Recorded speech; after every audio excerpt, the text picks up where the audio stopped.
If you are new, please subscribe our YouTube channel and share this video with your friend if you like this.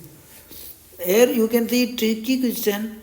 We are given minus 3 parenthesis open minus 3 multiplied 2 parenthesis kilos. So this is the example, easy but tricky. Okay, so now how to solve? Minus multiply with minus is plus, and this 3 multiply with 3 is 9. Okay, and multiply 2 is same. 9 multiplied 2 is 18. One method is this, and second method is minus 3. Minus 3 multiplied 2 is minus 6. Okay, and now minus multiply with minus is plus, 3 multiply 6 is 18. So 18 answer.